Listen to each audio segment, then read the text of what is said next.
Island Elephant Classic Design backpack, mga mami, no? Ito yung ating blue na color.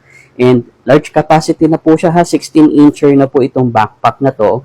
Simple lang po siya ha, walang eme-eme, walang napakadaming design. Pero mga mami ha, ang quality po niya nasa material. Canvas po siya, makapal po siya, and sa hawak mo pa lang, alam mong hindi siya basta-basta tatagosin ng ulan.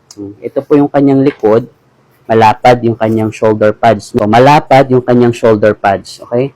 Ang maganda sa ganito mga mami, pag malalaki yung shoulder pad, hindi masyadong mape-pressure yung likod ng mga anak natin, yung balikat nila, kahit mabigat yung dala-dala nila. O, kagaya nito, medyo mabigat-bigat na po siya. Balik tayo sa harapan mga mami. Ayan. So, dito yung kanyang first compartment.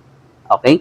Dito nila ilalagay yung kanilang mga pen, pencil, barya, maliliit na things. Yan, dito na po sa harapan po yan. May dalawang side pocket po tayo, no? Garterized po siya, no? Pero hindi po kasya sa kanya yung sobrang malalaking tumbler, ha?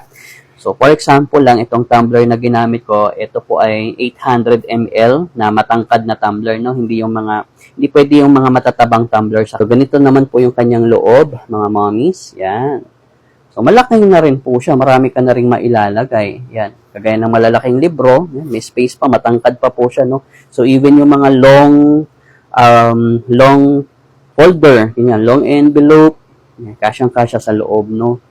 O, tapos mga notebooks. So, again po ha, napakasimple lang niya. Ito lang yung loob po niya. May divider lang po siya sa loob para mapaghiwalay yung ating mga books and notebooks. And for sure, si Junakis, marami pang ibang mga dala yan. Ayan. Spacious na rin po yung loob po niya. So, kumbaga, for me ha, recommend ko to mga mami for upper elementary. Yan, grade 5, grade 6, high school. Yung hindi na sobrang dami talaga yung dinadala nila, no? Yung tamang-tama lang yung kanilang mga dala-dalahin. Hindi sobrang dami ng kanilang dala, 'di ba? Para at least medyo compact, kahit papaano medyo compact yung kanilang bagahe, no? Pag mga upper elementary, doon ko siya mai-recommend.